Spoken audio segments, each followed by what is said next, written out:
Do sétimo ano, tudo bem com vocês? Vamos retomar, hein? Ó, livro na mão. Nosso capítulo de estudo é o capítulo 9, que vai falar justamente do processo de colonização da América Portuguesa. Esse é um assunto bacana de se estudar, tá sempre nos livros, também é citado em vários momentos que se fala do nosso Brasil, o nosso lindo Brasil, né? Então, pessoal, o nosso Brasil foi colonizado pelos portugueses a partir de 1500. Usa-se um termo chamado descoberto que não cabe mais aqui. Na verdade, o processo de colonização se deu pela tentativa do rei de Portugal de segurar as terras que haviam sido concedidas pelo Tratado de Tordesilhas. Então, o rei de Portugal precisava tomar uma atitude de garantir que aquelas terras ficassem sob o seu domínio. E aí, o rei de Portugal iniciou o nosso processo de colonização autorizando as feitorias. Feitorias nada mais era do que algumas barraquinhas, alguns galpões construídos no nosso litoral, onde os nativos cortavam a madeira do pau-brasil, guardavam naquela feitoria e os portugueses vinham buscá-la. Traziam em troca alguns itens que para os portugueses não serviam, mas para os índios eram barra.com. E aí esses itens que eram então as bugigangas, né? Um espelho, um canivete, algo tão insignificante para os portugueses, mas para eles, os nativos, era muito inovador. Essa modalidade de comércio é chamado de escambo.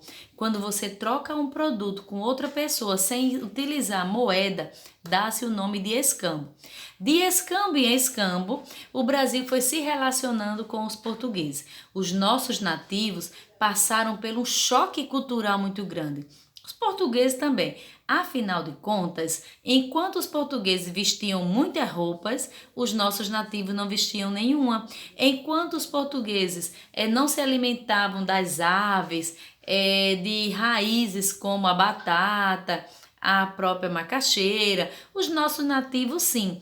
Então tivemos aí um choque cultural na alimentação, na roupa, na fala, que não falavam o mesmo idioma, na forma de se comportar, enfim. Mesmo diante desse choque cultural, as coisas seguiram e as relações comerciais foram crescendo. Mas o rei de Portugal precisava inibir a participação dos franceses e holandeses no território. Afinal de contas, para os índios era apenas homem branco. Não importava de onde vinha, mas para os portugueses o território era deles. Então fazer com que os holandeses e os franceses saíssem daqui era um grande objetivo. A capitania hereditária foi o método encontrado pelo rei de Portugal. Capitania hereditária, uma grande faixa de terra doada a um senhor português que deveria ter a obrigação de vir ao nosso território para colonizá-lo. No entanto, das 13 capitanias, apenas 2 prosperaram. Essas capitanias foi São Vicente e Pernambuco. Por que essa prosperidade? Porque esses donatários, de uma certa feita, eles já conheciam o território e aí eles conseguiram fazer relações comerciais, se firmar nesse território e prosperar esse território, né? As outras capitanias foram jogadas ao fracasso, mas o rei de Portugal não desistia de colonizar esse território, principalmente para evitar que franceses e holandeses tomassem conta dele. Daí então foi criado um novo método de colonização. Era a instalação do governo geral. Colocar o governo geral no território e que esse governo fizesse com que criasse cidades, organizasse todo esse território. Tomé de Souza foi o nosso primeiro governador geral. Depois veio Duarte da Costa e por último Mendes Sá. Esses governadores fizeram com que nosso território avançasse em alguns critérios, como é o caso da política. Eles criaram a Câmara dos Homens Bons. Era uma espécie de câmara onde os homens eram tornados vereadores e deveriam administrar o seu território. Porém, era a Câmara dos Homens Bons. E quem eram os homens bons? Eram os homens brancos de Portugal e com renda per capita. Daí então a cidadania era muito restrita, nem todos participavam desse cenário político. Mesmo assim, Portugal seguia com a sua colonização. O nosso terceiro governador o Duarte da Costa, ele trouxe com a sua ideia de colonização as Companhias de Jesus, ou os jesuítas, que colocaram em ênfase no nosso território a primeira forma de ensino, catequizando os índios, fazendo com que os índios abandonassem a sua fé e se convertessem ao cristianismo, para também falar uma nova língua, nova cultura, novos hábitos, enfim, era uma forma de formá-los novos cristãos nesse território que estava sendo colonizado. Além de tudo isso, nós tivemos também que encontrar uma nova forma de economia. E o rei de Portugal, que era o nosso rei, criou então a ideia de fazer com que aqui se tornasse uma baita fábrica de cana-de-açúcar. A economia a ser investida era o engenho. Experiência que Portugal já tinha com as ilhas das Antilhas, né? Experiência que os africanos tinham com a agricultura. Preço lucrativo. Ora, era um produto de luxo, artigo que só poderia ser consumido pelos mais ricos. Na época, aqueles que tinham o dente cariado, sujinho, pretinho, quanto mais dente sujo você tinha, quanto mais dente cariado você tinha, mais rico você era. Porque você era uma pessoa que comia açúcar. Bem diferente dos dias de hoje, né? Quem tá com o dente estragado, a gente manda logo resolver, porque é falta de higiene mesmo. Mas, na época em estudo, era um sinônimo também de riqueza, de poderio, né? Esses engenhos, para funcionar, era necessário uma mão de obra abundante, em grande quantidade. De onde então vem essa mão de obra? A princípio, ele utiliza os nossos nativos, porém os nossos nativos não aceitavam esse trabalho forçado e muitos acabaram se revoltando, se rebelando.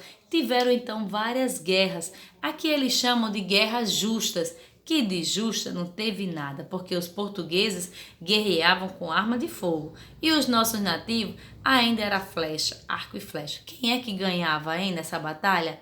Então, de justa nada tinha. Mesmo assim, os nossos nativos foram fugindo, sertão adentro, né, dessa tentativa de exploração.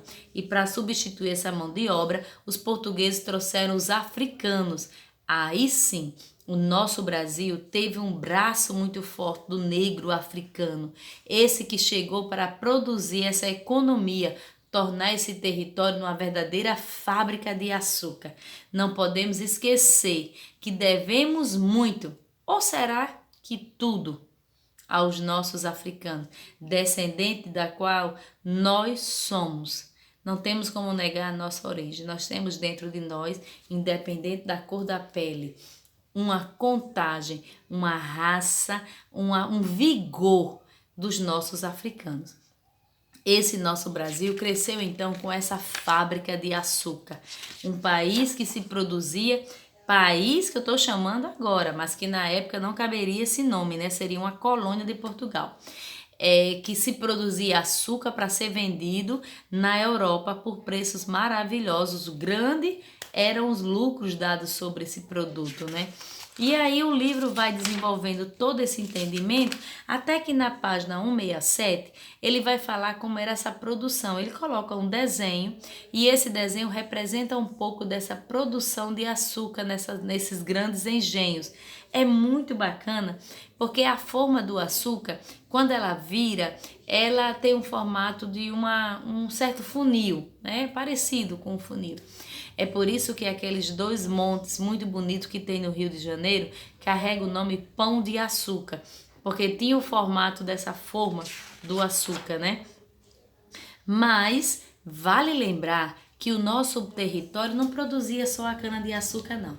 Nós também tivemos aí um grande comércio interno com as drogas do sertão. Tivemos o cacau, a castanha do Pará, a borracha, e tanto outros gêneros alimentícios que começam a ser útil dentro da própria colônia, formando entre o nosso território um comércio interno que não dá para ser abandonado. Além desse comércio interno, vamos também receber o gado, né? Esse gado que vem para contribuir no engenho, ele não se relaciona muito bem, há uma dificuldade. E aí ele é retirado do engenho, mas ele é utilizado para o transporte de carga, para o transporte de pessoas e futuramente para gerar uma nova sociedade, a sociedade do couro, marcada pela alimentação à base do leite, do queijo, da coalhada e de uma cultura mais patriarcal. Para a pecuária, não era necessário grande quantidade de mão de obra. Então, na pecuária, nós não vamos ter aí a participação dos negros, nós vamos ter a participação de homens libertos vivendo no nosso território e que busca desenvolver-se a sua própria economia, né? Aí a sociedade colonial, ela tem características muito próprias da época, né? É uma sociedade patriarcal, onde o homem é que tem todo o controle dessa sociedade, todo o domínio dessa sociedade. A mulher não tem participação política, nem participação na sociedade, na vida ativa da sociedade. A mulher, ela só está aí para procriar e para educar os seus filhos nos primeiros passos de vida, né? Então, a sociedade totalmente patriarcal, totalmente masculina. Nós vamos ter também a nobreza da terra, pessoas que se tornam nobres por possuir uma grande quantidade de terra, né? Esses mesmos nobres da terra são os mesmos que ocuparão o cenário político desse nosso Brasil, né? Vamos ter também os comerciantes e os escravizados. E há uma diferença entre escravizados e escravos. Eu quero que vocês leiam com atenção a página 173, que vocês vão perceber essa diferença. Escravizados é os que trabalhavam diretamente no engenho, na cana de açúcar, nessa produção, nessa fábrica, né? E os escravos eram aqueles que acabavam fazendo outro tipo de serviço. Então, vale a pena vocês terem uma atenção sobre esses dois termos. Ao terminar esse capítulo, que é o capítulo 9 do livro, se eu não falei lá no início, peço desculpa, mas é o capítulo 9 do livro. A turma do 7º ano já teve que realizar duas atividades, a página 174 e a página 175. Essas atividades permitirão que vocês entendam melhor esse assunto. Mas uma coisa eu quero que vocês compreendam da aula de hoje. A nossa colonização é marcada pela monocultura, apenas um produto, que é a cana-de-açúcar, pela mão de obra escrava, fosse ela dos nossos nativos ou dos índios africanos chegados ao território. É marcado também pela sociedade patriarcal, onde o homem ocupa um cenário político importante e a mulher não.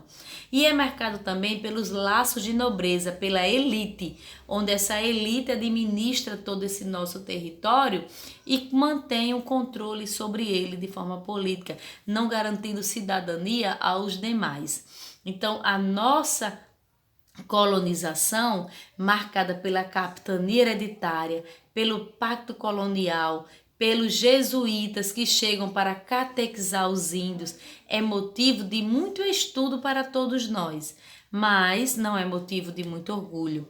Afinal de contas, morreram na tal guerra justa milhares e milhares de nossos nativos. Então, infelizmente, esse período traz uma marca muito grande, traz uma mancha, não só para a morte dos nativos, mas para o processo de escravização dos nossos africanos, que chegam aqui como escravos e não conseguem ter seus direitos garantidos, né? Não conseguem ter e nem a sua identidade respeitada. É um período um pouquinho negro da nossa história. Mesmo assim, devemos estudá-lo. Não esqueça de usar o livro para continuar melhorando o seu conhecimento. Meu muito obrigada a todos e até a nossa próxima aula.